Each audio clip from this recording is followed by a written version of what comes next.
Halo teman-teman, balik lagi sama gue Fahrio. Dimana lagi kalau bukan di Si Konspi. Oke, makasih banget buat teman-teman yang udah nonton video kita sebelumnya, yaitu ngebahas tentang John Lennon. Dan makasih banget buat teman-teman yang udah antusias sekali ya menunggu updatean video kita dengan cara subscribe dan nyalakan lonceng dan like beberapa video dari kami. Terima kasih banget karena apa yang kalian lakukan sangat berpengaruh bagi kemajuan channel kami. Ini gaya banget. Oke, di hari ini gue mau masih ngebahas tentang kematian. Lagi-lagi tentang kematian. Dia adalah seorang aktivis HAM di Indonesia. Mungkin kalian udah tahu deh. Langsung aja deh gue bahas. Ini dia kematian Munir Said Thalib. Dar. Mungkin yang kita tahu kalau Munir ini tewas diracun pada saat perjalanannya ke Belanda. Dia tewas diracun arsenik oleh Polikarpus, seorang pilot senior di Garuda Indonesia. Dan sebelum gue mau ngebahas tentang kematiannya nih, gue mau ngebahas tentang latar belakang kehidupan dari seorang Munir. Langsung aja kita mulai. Munir lahir di Malang, Jawa Timur pada tanggal 8 Desember 1965. Dari pasangan Said Thalib dan Jamilah. Jadi kelahirannya dia ini bisa dibilang gak jauh setelah tragedi 30 SPKI. Jadi pas banget tuh pemerintahan Orde Baru muncul. Istilahnya pemberontak Orde Baru tuh muncul. Dan Munir kecil itu besar di Kota Batu dan mengenyam pendidikan sekolah dasar di SD Muhammadiyah 4 Batu. Prestasinya sebagai seorang pelajar bisa dibilang tidak terlalu menonjol lah. Tapi guru-gurunya tuh bilang kalau Munir ini sangat ulet orangnya dalam mengerjakan sesuatu. Jadi kayak teliti banget. Dan oh ya, buat informasi lo semua, kalau ayahnya Munir ini, Said Thalib, meninggal dunia pada saat Munir duduk di bangku kelas 6 SD. Jadi katanya tuh yang gue dapat dari kayak wawancara Kompas gitu, kalau ayahnya ini meninggal karena kecelakaan. Dan setelah beberapa hari setelah kecelakaannya, toko usaha milik bapaknya ini kebakaran. Jadi bisa dibilang ayahnya ini gak ninggalin warisan sama anak-anak dan istrinya. Dan jadi mau gak mau Munir ikut membantu kakaknya dalam berjualan sepatu di pasar Kota Batu. Lulus SD, Munir melanjutkan pendidikannya di SMP Negeri 1 Batu. Dan informasi yang gue dapat lagi nih, kalau disinilah di SMP ini sifat-sifat keberanian Munir mulai muncul. Pasalnya Munir pernah bertengkar dengan salah satu murid yang postur badannya lebih besar. Katanya gara-gara si besar ini ngebully temennya si Munir. Jadi Munir tuh ngerasa kayak gak terima kalau temennya dibully. Akhirnya dia ngajakin berantem si temennya yang gede tadi. Dan gak sampai di situ, dia bahkan ngajakin lagi di luaran. Terus ini gokil nih sih, kayak berani banget ya. Mungkin di sini kita udah tahu nih kalau dia tuh bener-bener sang pembela kalau yang lemah. Sang lemah gitu. Dan singkat cerita, dia melanjutkan pendidikannya di SMA 1 Batu. Setelah lulus, dia masuk ke Universitas Brawijaya. Dan disinilah skill organisasi Munir mulai terasa. Karena dia sempat menjadi ketua Senat Mahasiswa Fakultas Hukum Unibrau pada 1989. Lalu dia juga sempat menjadi koordinator wilayah 4 Asosiasi Mahasiswa Hukum di Indonesia. Dan dia juga sempat menjadi anggota Himpunan Mahasiswa Islam, HMI ya, kalau nggak salah HMI namanya. Itu dia kehidupan dari seorang Munir. Dan mungkin di sini gue mau ngebahas tentang sepak terjang karir seorang Munir di bidang hukum dan advokasi. Sebenarnya nih, sejak mengurus skripsi, Munir ini sudah mengangkat isu-isu permasalahan seputar buruh pabrik di Malang. Dan bisa dibilang ini cikal bakal Munir yang kayak kita kenal. Karena dia sering banget ngangkat persoalan tentang buruh. Jadi informasi yang gue dapat dari wawancara harian Kompas, kalau Munir menyusun skripsi mengenai buruh di perusahaan rokok Bentul milik Tommy Soeharto. Dan katanya kalau yang ngerokok itu gatel-gatel karena rokoknya rokok bentol. Lucu sekali. Lanjut. Jadi rokoknya ini punya Tommy Soeharto, anaknya presiden kita Soeharto. Dan terus katanya dari yang gue kutip nih, bener ngomong, saya menangkap ada sekelompok masyarakat yang benar-benar tidak berdaya menghadapi arus besar negara, dieksploitasi modal dan digencat sama militer. Setelah lulus kuliah, Munir mengawali karirnya di LBH Surabaya pada tahun 1999 dan berhasil membangun jaringan buruh yang lebih luas. Dan bisa dibilang Munir ini menggerakkan buruh-buruh dalam berorganisasi. Jadi Munir ini mengajarkan buruh-buruh untuk punya pendirian agar tidak ditindas oleh perusahaan. Dan seiring berjalannya waktu, Munir juga diangkat menjadi Direktur LBH Semarang pada tahun 1996. Ia juga menduduki jabatan sebagai jabatan di YLBHI atau Yayasan Lembaga Bantuan Hukum Indonesia. Dan yang puncaknya dia juga membentuk Kontras, Komisi untuk Orang Hilang dan Korban Kekerasan. Jabatan terakhir yang beliau jabat adalah Direktur Eksekutif Lembaga Pemantau HAM Indonesia Imparsial. Lalu ada beberapa juga kasus HAM-HAM yang besar yang ditangani oleh Munir. Yang pertama itu adalah kasus Araujo dalam tuduhan pemisahan Timur Timur pada tahun 92. Lalu ada kasus Marsinah, itu yang pembunuhan ya, Marsinah pada tahun 1994. Lalu ada kasus George Yunus Adicondro tahun 94. Lalu ada kasus hilangnya mahasiswa dalam tahun 97 sampai 98 oleh Tim Mawar yang pada saat itu.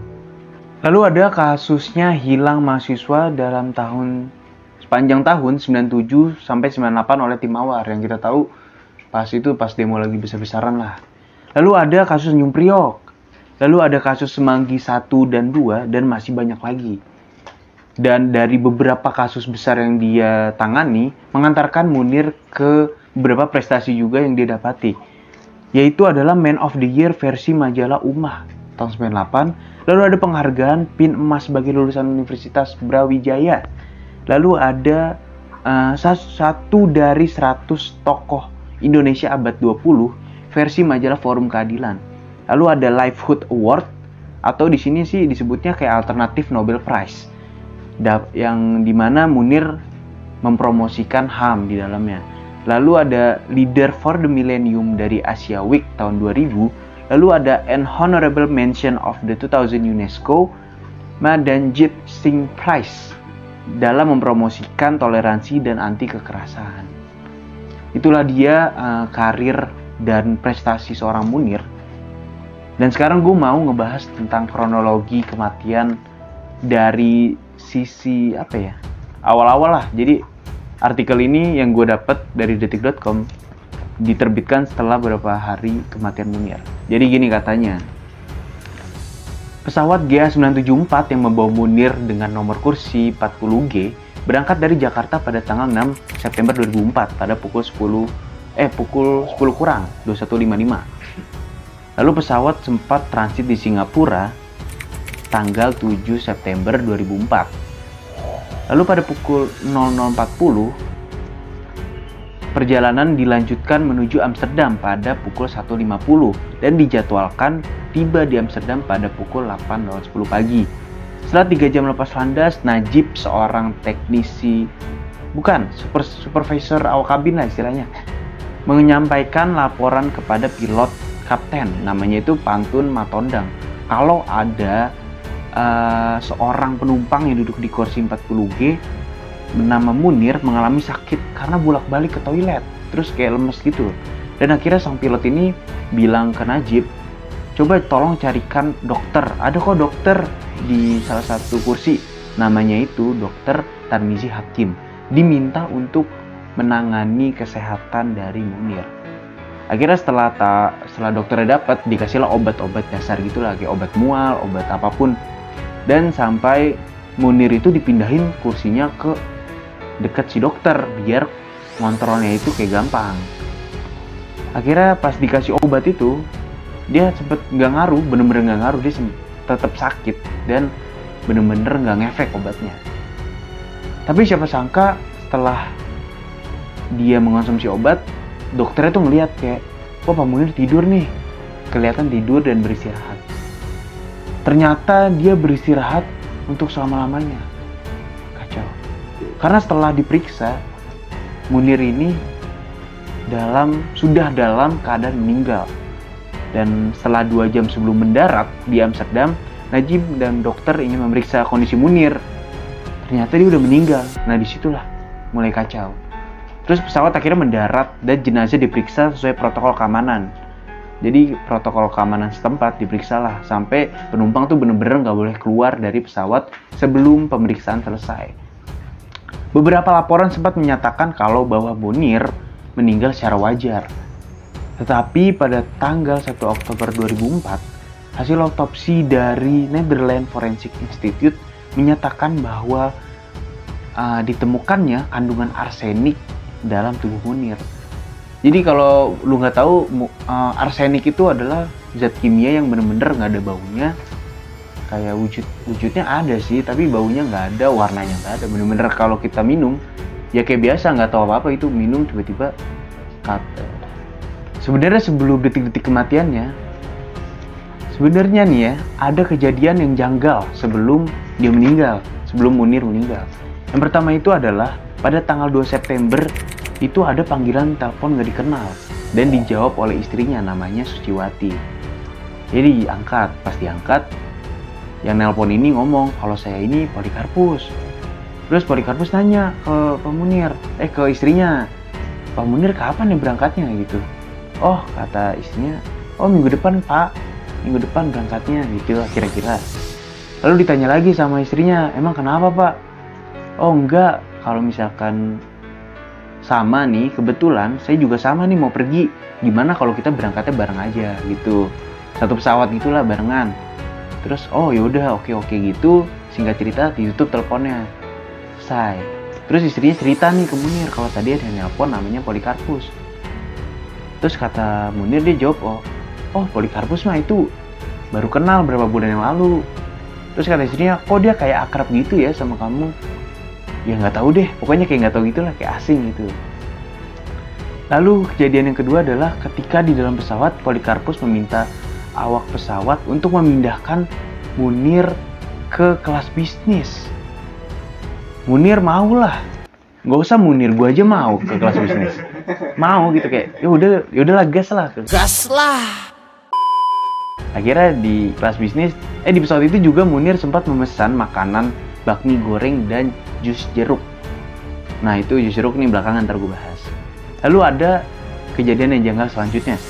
Setelah 1 jam perjalanan pesawat transit di Singapura, Munir dan Polikarpus mampir di coffee shop. Terus Munir ini ditraktir minuman oleh Polikarpus, katanya gitu. Lalu berikutnya adalah tiba-tiba Polikarpus membatalkan perjalanannya ke Belanda. Jadi pas jadwal keberangkatan tiba, Polikarpus tuh ngomong sama Munir, kayak, saya nggak jadi ikut deh. Terus Munirnya juga, oh yaudah nggak apa-apa. Mungkin kalau kita ngeliat kayak aneh nggak sih tiba-tiba dia ngebatalin perjalanannya menuju Belanda dengan tiba-tiba gitu loh, mendadak. Lalu ada berikutnya adalah ketika di pesawat nih, badan Munir mulai merasa nggak enak. Dia yang tadi gue bilang, dia sempat bolak-balik ke toilet dan bahkan dia sempat nelpon istrinya kalau badannya tuh gak enak. Dan setelah dicek-cek oleh dokter, akhirnya dia meninggal. Lalu berikutnya adalah Polikarpus sebenarnya sedang cuti bertugas. Dan yang lebih parahnya lagi, dia memasukkan surat kerjanya demi satu pesawat dengan Munir. Dan saksi juga ngelihat dia beberapa kali bolak-balik dari di kabin itu bolak-balik. Ini orang apa sih digituin nama saksinya gitu. Kayak aneh nih apa ya. Nah itu kejadian-kejadian yang janggal sebelum Munir ditemukan tewas. Dan sekarang gue mau membeberkan teori-teori konspirasi seputar kematian Munir. Yang pertama itu adalah ketidakjelasan kapan diracunnya. Jadi ada yang bilang kalau Munir ini diracun pada saat mengonsumsi bakmi goreng dan jus jeruk. Tapi teori lain mengatakan bahwa Munir ini diracun pas di Singapura di coffee shop. Jadi ahli racun dari UGM tuh bilang kalau arsenik ini bereaksi setelah 3 jam dikonsumsi. Nah, secara nggak langsung berarti kan dia diracun di coffee shop. Tapi sampai saat ini masih dipertanyakan nih, sebenarnya di mana dia diracun. Lalu yang kedua adalah Raymond, ikut serta dalam membunuh Munir. Jadi Raymond ini adalah salah satu musisi sekaligus pamannya si Glenn Fredly. Mungkin kalian tahu ya, Glenn Fredly pasti tahu lah. Nggak mungkin nggak tahu. Yoi. Jadi Raymond ini dibilang ikut serta dalam pembunuhan Munir karena ada saksi yang bilang kalau Raymond ini ikut ke coffee shop bareng Munir dan Polikarpus. Saksi ini diperkuat dengan melihat ciri-ciri fisik dari si Raymond ini karena dia punya fisik kayak gede, terus rambutnya gondrong gitu. Tapi Raymond ini membantah karena mungkin lu salah lihat kali gitu kata Raymond. Dan bahkan Raymond memperkuat kalau Polikarpus yang sebenarnya membunuh si Munir. Begitu. Lalu yang ketiga adalah kasusnya ini sengaja ditutup-tutupi dan dilama-lamain. Jadi pada zaman pemerintahan Pak SBY itu sempat membentuk tim pencari fakta kasus pembunuhan Munir. Dan juga sempat dibeberkan hasilnya, tapi secara tiba-tiba hasil dari tim pencari fakta ini tiba-tiba menghilang begitu saja tanpa kejelasan. Dan banyak yang bilang kalau bukti-buktinya ini sengaja disimpan di meja istana oleh para petinggi-petinggi. Kenapa? Karena ini disinyalir BIN atau Badan Intelijen Indonesia. Kok Indonesia sih, nasional? Maaf. Terlibat dalam kasus pembunuhan Munir. Karena pada tesisnya Munir ini pas mau pergi ke Belanda, dia ngangkat tema berjudul penghilangan secara paksa di Indonesia yang kemungkinan itu terjadi pada saat Orde Baru. Nah itu tokoh-tokoh nih yang besar kayak mulai ngerasa nggak suka, mungkin dan akhirnya Pak Munir dibisukan aja, didiamkan secara paksa. Katanya gitu, tapi mungkin sampai sekarang belum diketahui kebenarannya. Tapi menurut gue nih ya, gue yakin sih pelakunya sih itu Polikarpus tadi, kan dia jadi tersangka. Aman ya? Itu dia tadi. Jadi mungkin bisa dibilang karena itu tadi, karena ada beberapa pejabat-pejabat besar yang tidak mau kasus ini terbongkar, dan akhirnya bukti-bukti dari penyelidikan tim TPF ditutupi sampai saat ini. Dan itulah dia tadi beberapa fakta-fakta dan kisah dari kematian seorang Munir. Dan mungkin lu ada teori atau fakta-fakta terbaru, bisa banget komentar di bawah. Atau mungkin lu mau request ngebahas tentang apa, bisa banget juga bisa banget komen di bawah. Dan itulah video kita hari ini ya. Thank you banget, dan jangan lupa buat like kalau lu suka dan mau share silahkan. Dan mungkin yang lebih penting subscribe, bantu subscribe. Karena dengan subscribe lu bisa tahu updatean terbaru dari channel kami. Dengan cara tekan loncengnya. Ting ting. Ting ting. Udah. Oke, sekian dari gua. Terima kasih dan sampai jumpa. Ketinggalan. Ada terakhir nih. Lu jangan lupa tetap menjaga protokol kesehatan. Ingat 5 pesan ibu: memakai masker, menjaga jarak, mencuci tangan, menghindari kerumunan, dan mengurangi mobilitas. Walaupun COVID sudah menurun, tapi belum pasti belum pasti COVID itu hilang secara total di Indonesia. Oke? Terima kasih dan sampai jumpa. Terima kasih untuk yang sudah nonton video ini, dan jangan lupa like, comment, and subscribe. Oh iya, jangan lupa buat nonton video kita selanjutnya. Oke? Thank you. Kacau emang nih si project.